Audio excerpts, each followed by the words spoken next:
Kali ini kita akan membahas terkait handling compliance ya. Ada 2 poin nih yang harus diperhatikan di sini ya. Jadi ada service excellence dan handling compliance ya. Di poin ini pelayanan kita kepada konsumen ya, saya mengacu kepada pendapatnya Bapak Jeki Musri nih dari Makplus nih ya. Anda bisa melihat gambar yang ada di sini ya. Bagaimana kalau kita bicara dari sisi compliance levelnya itu dari sisi low dan high-nya gitu ya. Kalau kita bicara dari sisi monopoli, Anda bisa perhatikan di gambar ini ya, dan oligopoli hingga perfect competition ya. Ada poin-poin yang harus banyak dipertimbangkan dari water electricity, dari tollway gitu ya, dari operator selulernya, dari station gasnya, kemudian dari taksi, dari railway, dari mall, dari bank, dari bisnis Anda. Nah, bisnis Anda ke depannya gimana gitu ya. Jadi istilahnya itu gambaran yang harus Anda perhatikan, bagaimana bisnis Anda ke depan. Nah, sekarang kalau kita fokus pada pelayanan, itu yang harus kita ubah, mengubah mindset ya, dari pola pikir pelayanan, you need us, we need you gitu ya. Jadi untuk customer bagaimana menggunakan perusahaan Anda itu harus tumbuh kayak gitu ya. Nah, pentingnya kualitas pelayanan di sini ada harus perhatiannya di sini ada dari good experience dari Grab customer.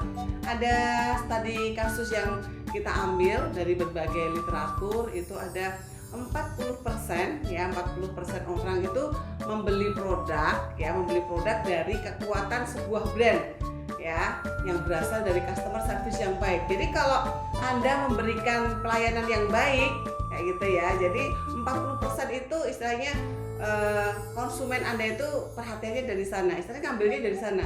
Oh, pelayanan perbankan tersebut bagus, saya buka rekening di sana aja deh, gambarannya seperti itu. Oh, agen asuransi di sana bagus, oh saya ngambil polis di sana aja deh, dari customer service atau dari layanannya.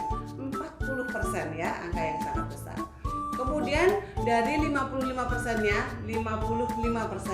ya ingin merekomendasikan sebuah perusahaan terkait pelayanannya itu baik dibandingkan produk yang baik ataupun harga terjangkau. Jadi 55% itu membandingkan gitu ya. Jadi merekomendasikan sebuah perusahaan, terus kemudian oh dia produknya harganya terjangkau, terus layanannya bagus juga gitu ya. Nah, di sini yang paling besar dari persentase dari produk layanan adalah 85%. Itu diambil dari mana ya? Konsumen dari 85% tersebut mau membayar sampai dengan 25% lebih mahal untuk menjamin kenyamanan customer service yang menyenangkan.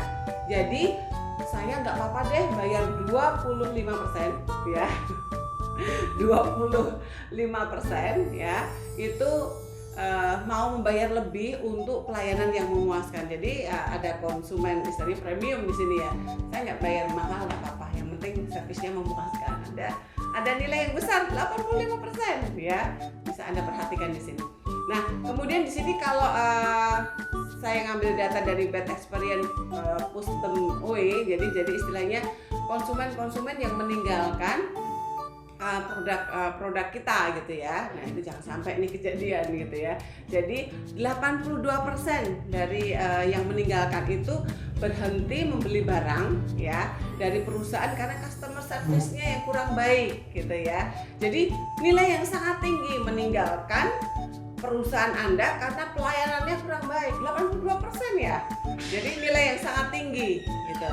Jadi dari kemudian ada 95% customer akan mengambil tindakan dari hasil pengalaman yang buruk tersebut dan akan dibagi yang lain. Kalau kita bicara marketing word of mouth ya, disampaikan kebaikannya nilai yang besar, tapi kalau 95% akan membagikan sharingnya ke pihak lain, customer lain, itu akan mempengaruhi nilai yang sangat buruk buat perusahaan Anda. Dari mana itu? 85% akan mengingatkan kepada orang lain, udah deh jangan pakai perusahaan itu gitu ya, udah deh jangan pakai produk itu gitu ya.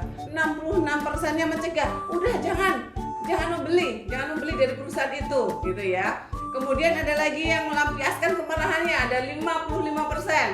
Udah bener-bener kayak gitu ya, ngamuk-ngamuk mungkin di medsos atau segala macam. Dan 24%-nya ingin melihat tersebut masih ada yang baik nih. Oke deh, kalau aku sudah kecewa gimana nih tindakan mereka gitu ya. Gambarannya seperti itu. Nah, inilah pentingnya kualitas pelayanan yang harus Anda berikan kepada klien Anda ya. Karena apa? Customer yang mengalami pengalaman buruk pada servis ya 4 kali lipat ya lebih kemungkinan berpindah kepada produk lain atau perusahaan lain.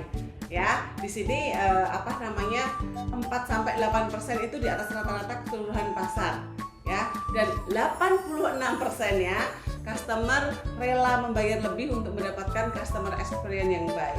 Jadi potensi dari pelayan ini sangat besar untuk Anda perhatikan di kualitas pelayanan. Jadi di sini ada level kepuasan dari sisi konsumen. Saya ngambil nih referensi dari MAKPLUS ya, dari MAKPLUS Institute. Jadi ada 5 level nih kalau MAKPLUS mengadakan event ya. Event-event MAKPLUS selalu wow gitu ya, di level ke grade kelima gitu ya, yang sangat luar biasa. Jadi level wow itu adalah level pelayanan yang diberikan sangat spesial dan tidak terduga oleh customer. Kemudian kalau level yang keempat itu level AHA gitu ya, pelayanan yang diberikan membuat customer merasa puas gitu ya. Kalau levelnya yang ketiga level oke itu ya udahlah, yang penting eventnya terjadi, udah selesai, udah beres, itu level oke. Dan level keempat, maaf yang kedua ya, yang agak rendah nih di sini, pelayanan yang diberikan itu mengecewakan ya. Jangan sampai deh ngadakan event atau kegiatan sampai di level ini ya.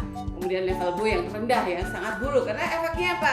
Kalau Anda ngadakan kegiatan sangat buruk, efeknya tadi ya 95% kalau orang kecewa itu sangat berdampak buruk buat perusahaan Anda. Ya, nah sekarang bagaimana sih level kepuasan itu terjadi gitu ya? Ada wow, oke, wow kayak gitu. Itu bagaimana proses itu berjalan supaya perusahaan Anda dapat kriteria wow gitu ya. Ada prosesnya ya, dan level ekspektasi dari pelanggan itu harus Anda perhatikan supaya konsumen tercapai kepuasannya. Nah, Anda bisa memperhatikan di sini ya, dari universe dari pelayanan banyak komponen yang tidak terlihat yang diinginkan para konsumen dan yang terlihat sama konsumen ya. Jadi kalau yang kasat mata itu produk-produk bisa dibeli online, diskon langsung, bisa dijual di mana-mana, harga terjangkau, informasi lengkap, desain menarik, pengiriman cepat, SPG ramah, produk berkualitas. Ini termasuk bagian layanan yang bisa dilihat sama mata ya. Tapi kalau yang tidak kasat mata ini, kalau kita bicara kemasannya aman gitu ya, ada penawaran program loyalty, mudah dibawa kemana-mana, wangi bunganya segar misalnya, gambaran kayak gitu. Nah, di poin di sini yang harus kita perhatikan terkait layanan tadi ada SERQUAL ya, Service Quality Dimension, ada assurance, empati, reliability, responsiveness, dan legible ya. Di sini kelima poin ini udah kita bahas di beberapa video sebelumnya ya, terkait reliability itu apa gitu ya. Kemampuan untuk memberikan jasa yang sudah disajikan secara konsisten, secara akurat, dan tanpa ada kesalahan. Dan yang kedua adalah assurance, pengetahuan dan kesopanan karyawan dan kemampuan perusahaan ya dalam memupuk dan menjaga kepercayaan pelanggan ya. Legible itu apa ya? Itu adalah fasilitas fisik, permasalahan atau peralatan yang digunakan, dan juga penampakan dari suatu dari staf perusahaan Anda ya. Nah, empati, kita bisa sejauh mana tingkat pemahaman itu ya, dan simpati, perhatian secara individu yang diberikan oleh perusahaan kepada pelanggan ya. Dan terakhir adalah responsiveness, kesediaan untuk membantu pelanggan dan memberikan layanan yang cepat dan tepat waktu ya. Materi handling compliance kita lanjutkan di part berikutnya ya.